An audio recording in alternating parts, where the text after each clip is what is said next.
Hello, good morning friends. આપણે દ્વિક્રિયાની વાત કરી રહ્યા છીએ ધોરણ 12 માટે.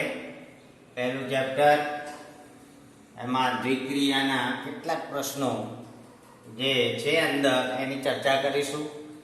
મોટા ભાગે તો આમાં એમસીક્યુ હોય છે, પણ કદાચ કોઈ પ્રશ્ન પૂછાય કે એનો વ્યસ્ત શોધો કે આવો ટૂંકો પ્રશ્ન અંદર આપેલા છે સ્વાધ્યાયમાં પ્રશ્નો, તો થોડાક પ્રશ્નો આપણે જોઈએ, ચર્ચા કરી લીધી હોય તો ક્યારેક આપણને કામ લાગે.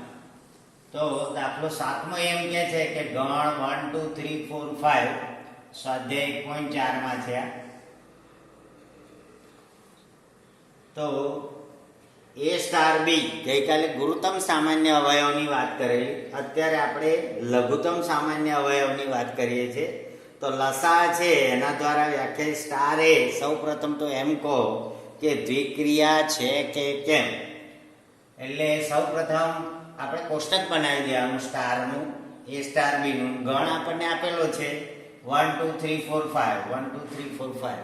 આ રીતે જેમ અમદાવાદ રમતા હોય એ પ્રમાણે ગોઠવી દેવાનું છે. પછી 1 અને 1 નો લઘુત્તમ સામાન્ય અવયવ 1 અને 2 નો 2 આવશે, 1 અને 3 નો 3 આવશે, 1 અને 4 નો 4 આવશે, 1 અને 5 નો લસા 5 આવશે. કોષ્ટક બનાવતા આવડે દરેકને. 2 અને 1 નો લઘુત્તમ સામાન્ય અવયવ 2 આવે, ગુરુત્તમ સામાન્ય અવયવ કે તો 1 આવે, લસા 2 આવે. 2 અને 2 નો 2 આવશે, 2 અને 3 નો 6 આવશે, 2 અને 4 નો 4 આવશે, 2 અને 5 નો લસા 10 આવશે. પછી 3 અને 1 નો 3 આવશે, 3 અને 2 નો 6 આવશે, 3 અને 3 3 આવશે, 9 ના કરી દેશું. 3 અને 4 નો 12 આવશે, 3 અને 5 15 આવશે, 4 અને 1 4 આવશે, 4 અને 2 4 આવશે, 4 અને 3 12 આવશે, 4 અને 4 4 આવશે, 4 અને 5 20 આવશે, 5 અને 1 5 આવશે, 5 અને 2 10 આવશે, 5 અને 3 15 આવશે, 5 અને 4 20 આવશે, 5 અને 5 5 આવશે. હવે મિત્રો, સ્ટાર કર્યા પછી જે જવાબ આવે ને એ સ્ટાર બી ઇક્વલ ટુ જે જવાબ આવે એ જવાબો તમારે 1 2 3 4 5 જ હોવા જોઈએ. આ બિલોંગ્સ ટુ ગણ એ, ગણ એમાં હોવા જોઈએ, બિલોંગ્સ ટુ એ. અને એ બરાબર તમારી પાસે છે 1 2 3 4 5. હવે આટલેથી આગળ જાય તો એ દ્વિક્રિયા નથી. તો એવા તો ઘણા બધા ઘટકો થઈ ગયા. અહીંયા સુધી બરાબર, બીજામાં 4 સુધી બરાબર, પણ 2 સ્ટાર 5 એટલે આપણે લખી શકીએ કે 2 star 5 equal to 10 does not belongs to A. બરાબર. એવો કોઈ પણ બીજો example 3 star 4 equal to 12 does not belongs to A. માટે સ્ટાર એ લસા દ્વારા વ્યાખ્યાયિત સ્ટાર એ દ્વિક્રિયા નથી, દ્વિક્રિયા નથી. પછી જો દ્વિક્રિયા હોય તો આપણે એ સ્ટાર બી ને બી સ્ટાર એ ચકાસી કે ભાઈ સમક્રમી છે ને જૂથના નિયમનું. પણ દ્વિક્રિયા છે નહીં, ના પાડી દેવાનું. દ્વિક્રિયા છે ના, એના તમારા જવાબની યથાર્થતા ચકાસો તો ચકાસી શક્યા આપણે આરામથી. એટલે આ ગુરુત્તમ સામાન્ય અવયવ એ હતું દ્વિક્રિયા છે અને બેસતું હતું. પણ લસામાં માત્ર કોષ્ટક આપ્યું હોય અને એન ઉપર હોય તો હજુ વ્યાખ્યાયિત થાય, પણ ગણ ટૂંકો છે એટલે અહીંયા વ્યાખ્યાયિત થતું નથી, દ્વિક્રિયા નથી. હવે બીજો એક દાખલો 9 જે આપેલો છે એ સ્વાધ્યાય 1 નો છે. પ્રકીર્ણ સ્વાધ્યાય 1 નો 9મો દાખલો છે, ગણમાં છે. દાખલો 9 સ્વાધ્યાય 1 માં છે, પ્રકીર્ણ સ્વાધ્યાય.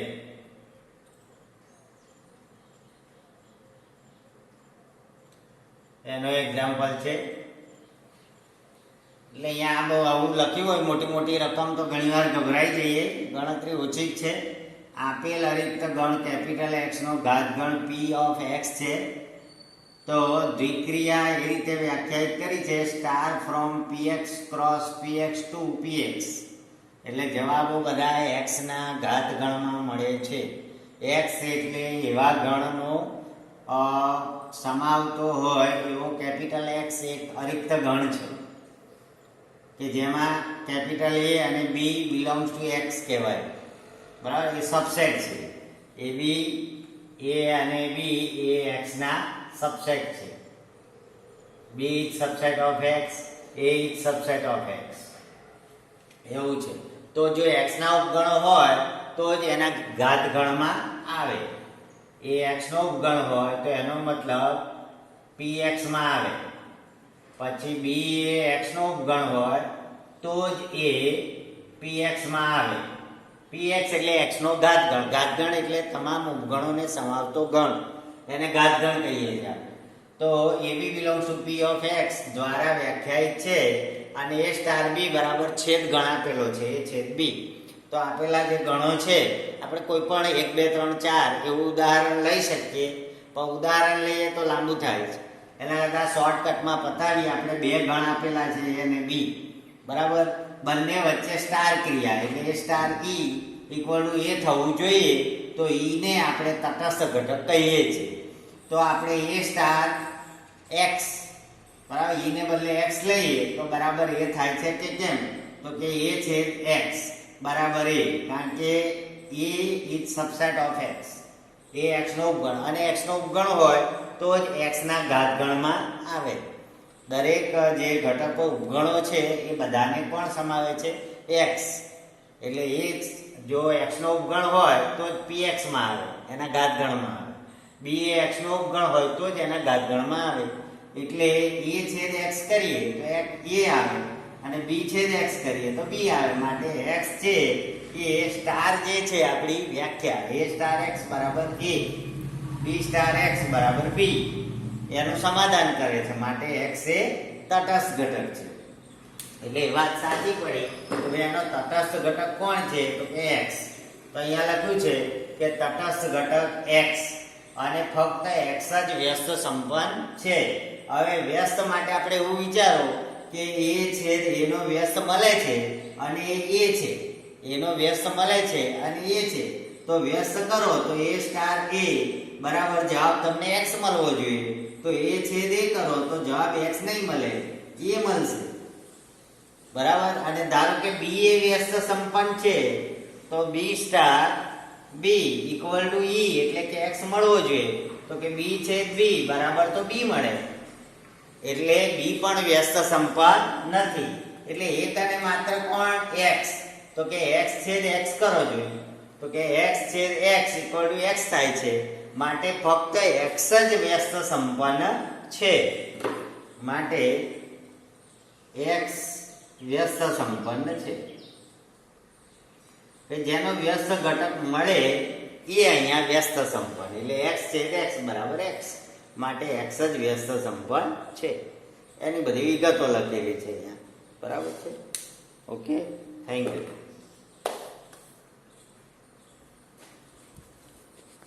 સ્વાધ્યાય પ્રકીર્ણ સ્વાધ્યાય એનો 12મો એક્ઝામ્પલ છે આપણી પાસે કે A star B equal to માનાંક A minus B for all AB belongs to R, અને એ ઓપરેશન B, આ જે સ્ટાર છે એવો જ કોઈક સંકેત છે, ઓ લખેલું છે AOB, પણ ઓ નથી સમજવાનું. A operation B equal to A. હવે સ્ટાર છે એ પણ એક દ્વિક્રિયા છે, R ક્રોસ R થી R પર વ્યાખ્યાયિત છે. ઓપરેશન R ક્રોસ R થી R પર વ્યાખ્યાયિત છે. હવે એમ કહે છે કે તો સાબિત કરો કે સ્ટાર એ સમક્રમી છે પરંતુ જૂથના નિયમનું પાલન કરતું નથી.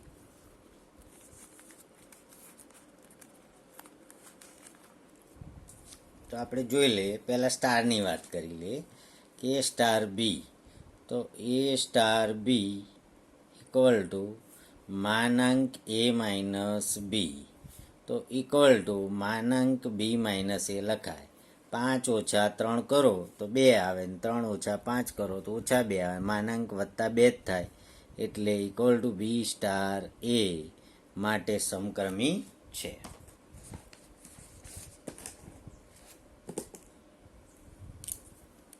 માટે સમક્રમી છે. સમક્રમી છે. નંબર 1 વાત પૂરી થઈ ગઈ. સોલ્યુશન 12મો દાખલો પ્રકીર્ણ સ્વાધ્યાય 1. હવે એની કઈ વાત કરવાની છે? A star B star C એટલે જૂથનો નિયમ. તો equal to A star B star C થવું જોઈએ. આ જૂથનો નિયમ છે. જૂથનો નિયમ. આમાં ઉદાહરણ લઈ લઈએ. 2 સ્ટાર 3 સ્ટાર 5 ઇક્વલ ટુ માનાંકમાં 2 - 3 સ્ટાર 5 એટલે 1 સ્ટાર 5 એટલે 1 - 5 ઇક્વલ ટુ 4. આ થઈ ગયું ડાબા. હવે 2 સ્ટાર 3 સ્ટાર 5 આ વખતે આ કૌંસ લઈ લઈએ. 2 સ્ટાર 3 - 5 નો માનાંક ઇક્વલ 2 સ્ટાર 3 - 5 એટલે -2 નો માનાંક એટલે 2 star 2 equal to 2 - 2 equal to 0. આ થઈ ગયું જબા. ધેરફોર ડાબા નોટ ઇક્વલ ટુ જબા. એકદમ ઇઝી હોય છે, પણ આપણે જ્યાં સુધી ગણ્યું ના હોય ત્યાં સુધી આપણને નવું લાગે. માટે સ્ટાર આ જે દ્વિક્રિયા છે, સ્ટાર દ્વિક્રિયા એ સમક્રમી છે. સમક્રમી છે, પરંતુ જૂથના નિયમનું પાલન કરતું નથી. જૂથના નિયમનું પાલન કરતું નથી. આ જે દ્વિક્રિયા છે એ જૂથના નિયમનું પાલન કરતી નથી.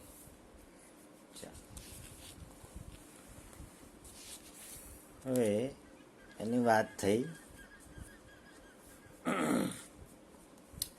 બીજો વિભાગ A operation B equal to જવાબ લાવવાનો છે. A operation B equal to A for all R cross R equal to R પર. તો ત્યાં લખેલું છે કે ઓપરેશનો જૂથના નિયમનું પાલન કરે છે, પરંતુ સમક્રમી નથી. જૂથના નિયમનું પાલન કરે, સમક્રમી નથી. વાત સાચી જ છે ને ભાઈ. A operation B equal to A, પણ B operation A equal to B for all A B belongs to R. બરાબર. A not equal to B. એ જુદો છે, બી જુદો છે. બે ભિન્ન ઘટકો માટેની જે આ ક્રિયા છે દ્વિક્રિયા છે. માટે દ્વિક્રિયા ઓપરેશનો એ સમક્રમી નથી ભાઈ. સમક્રમી નથી. ફાઇનલ થઈ ગયું. સમક્રમી નથી.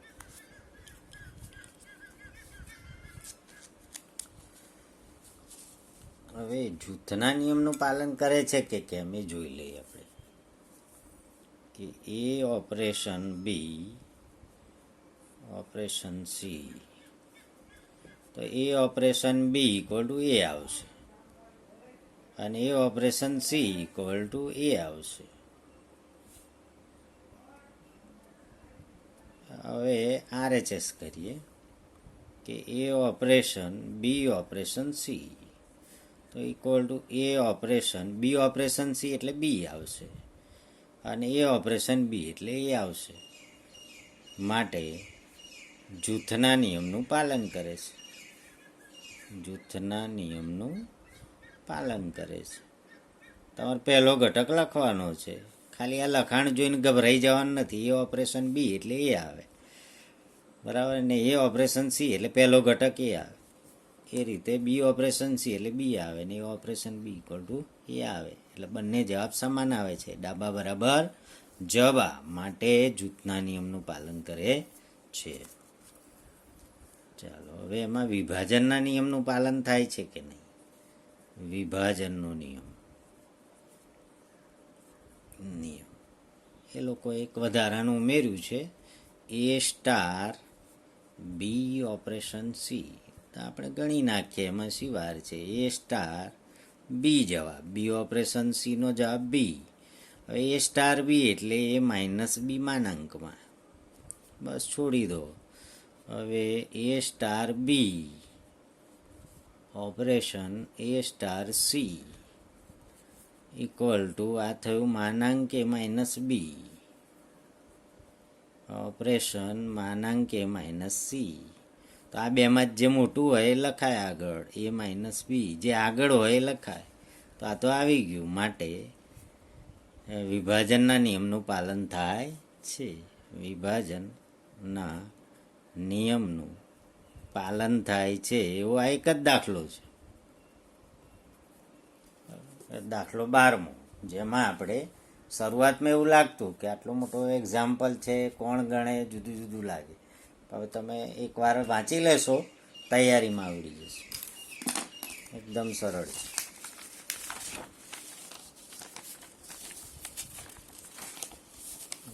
ચાલો હવે એક MCQ છે 18મો, કે ફ્રોમ આર ટુ આર ચિહ્ન વિધેય આપેલું છે આપણને. ચિહ્ન વિધેયમાં કેવું હોય છે? એક્સ ગ્રેટર ધેન 0 ચિહ્ન વિધેયમાં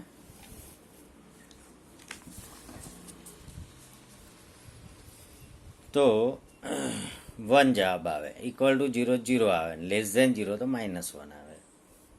જી from R to R, G X બીજું એક પૂર્ણાંક વિધેય છે. પૂર્ણાંક વિધેય તમે જાણો છો કે એમાં 1 હોય તો 1 જવાબ આવે, ને 1.2 હોય તો પણ 1 જવાબ આવે, 1.3 હોય તો 1 આવે. પૂર્ણાંક વિધેય પણ તમે જાણો છો. હવે એમ કહે છે કે એફ ઓ જી તમે ધારો કે શોધવું હોય તો એફ ઓફ જી એક્સ, એટલે જી એક્સ તો એ તમને 0 થી 1માં આપેલું છે. 0 થી 1માં, તો 0 થી 1માં એક ઘટક લઈ લઈએ આપણે, ધારો કે 0.3. તો 0.3માં જી શું આવશે? 0 આવશે. એટલે એફ ઓફ 0.3માં એફ ઓ જી, તો જી 0 આવશે. તો 0 માટે અહીંયા એફ ઓફ 0 ઇક્વલ ટુ 0 જવાબ આવશે. અને જીઓએફ એફ ઓફ 0.3, તો એફ ઓફ 0.3 ધન છે એટલે G1 આવશે. અને G1 અહીં મૂકશો, જવાબ 1 આવશે. એટલે એકમાં જવાબ 0 આવે છે અને બીજામાં 1 આવે. એફઓજી નોટ ઇક્વલ ટુ જીઓએફ, આવું થશે. એફઓજી નોટ ઇક્વલ ટુ જીઓએફ એટલે એકના એક જ છે, સમાન છે? તો કે ના, એટલે બી જવાબ. એટલે MCQમાં બી જવાબ. ગણ એબી પર દ્વિક્રિયાઓની સંખ્યા કેટલી છે? 2 ઘટકો હોય તો એની પર દ્વિક્રિયાઓની સંખ્યા કેટલી હોય? તો આ સૂત્ર યાદ રાખવાનું. n ઘટકો માટે નંબર ઇન એ બરાબર n ઘટકો માટે દ્વિક્રિયાની સંખ્યા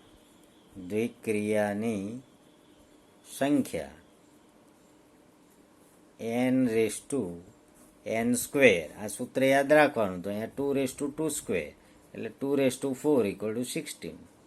એટલે જવાબ આવશે 16. દ્વિક્રિયાની સંખ્યા કેટલી થશે? 16 થશે.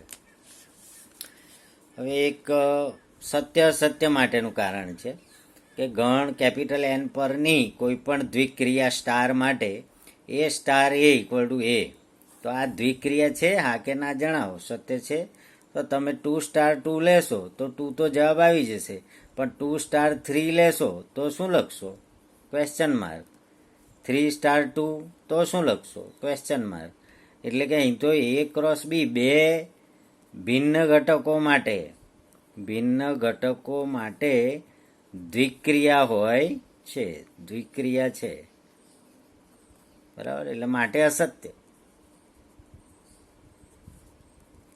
2 ઘટકો તો લખવા જ પડે અહીંયા. એકનો એક ઘટક માટે નહીં. એ ઓપરેશન બી એમ લખો અને જવાબ એ. હમણાં એ ઓપરેશન બી લખેલું જ હતું ઉપર એક દાખલામાં, બરાબર? એટલે 2 ઘટક તો લખવા જ પડે. એને એકના એક ઘટક પર ઓપરેશન કરે છે, તો આ તો પેલા એને સ્વવાચકતા જેવું થયું. એટલે આ ચાલે નહીં. એટલે દ્વિક્રિયા નથી, અસત્ય છે.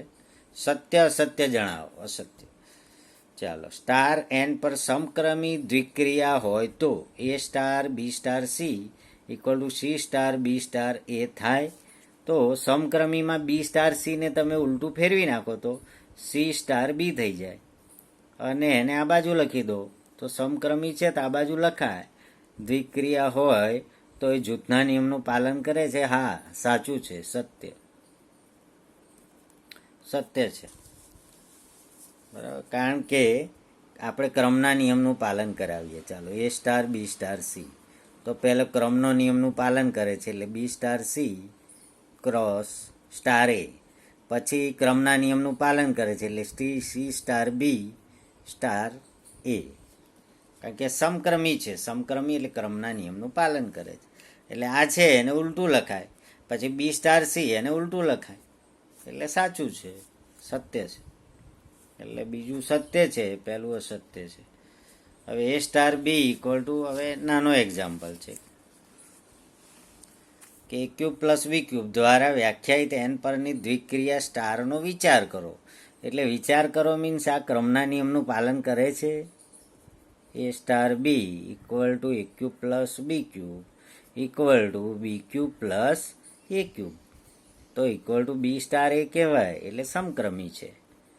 સમક્રમી છે. ચાલો, એક વાત થઈ ગઈ. હવે જૂથના નિયમનું પાલન કરે છે એ જોઈએ.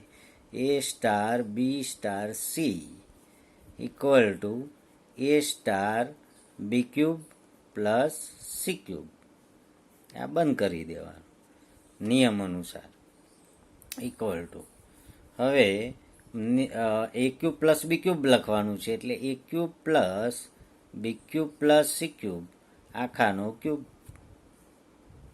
હવે એ જ રીતે જમણી બાજુ આપણે લખીએ તો એ સ્ટાર બી સ્ટાર સી તો equal to A cube plus B cube અને પ્લસ સી ક્યુબ, બરાબર, સ્ટાર સી ક્યુબ. એટલે હવે ફરી લગાડીએ તો A cube plus B cube આખાનો ક્યુબ અને પ્લસ સી ક્યુબ. અહીંયા સી ક્યુબ ના આવે, સી આવે. એટલે LHS not equal to RHS. LHS not equal to RHS. માટે જૂથના નિયમનું પાલન થતું નથી. એટલે મિત્રો આમાં બી જવાબ છે. આ ઓપ્શન આપેલું જ છે પણ બી ઓપ્શન છે એમાં સમક્રમી છે પરંતુ જૂથના નિયમનું પાલન થતું નથી. કારણ કે ઓપ્શન મેં લખ્યા નથી. 13મો MCQ છે. આ બધા MCQ જ છે. 1.4માં 12મો અને 13મો MCQ તમારે કરી લેવાનો. અહીંયા 18મો MCQ જે હતો, 18 અને 19 MCQ, આ બંને સ્વાધ્યાય એકના MCQ છે. એટલે આજે લાસ્ટ મોમેન્ટ ચાલી રહી છે આપણે એ સ્ટાર બીની. હવે એમાં કશું જો બાકી હોય અને ના આવડે તો પૂછજો. બાકી આ કામ લગભગ અંત તરફ થઈ ગયું. હવે એક વિધેયમાં એક ખાલી જગ્યા જેવું છે કે 1 થી n ઘટકો આપેલા હોય આપણને. ધારો કે 1 થી n, તો 1 2 3 up to dash dash n ઘટકો. એ જ રીતે 1 2 3 1 2 3 એ રીતે n ઘટકો. હવે તો એમાં વ્યાપ્ત વિધેય અથવા એક વિધેયની સંખ્યા કેટલી? તો એકને તમે nમાંથી ગમે તે એક ઘટક સાથે જોડી શકો.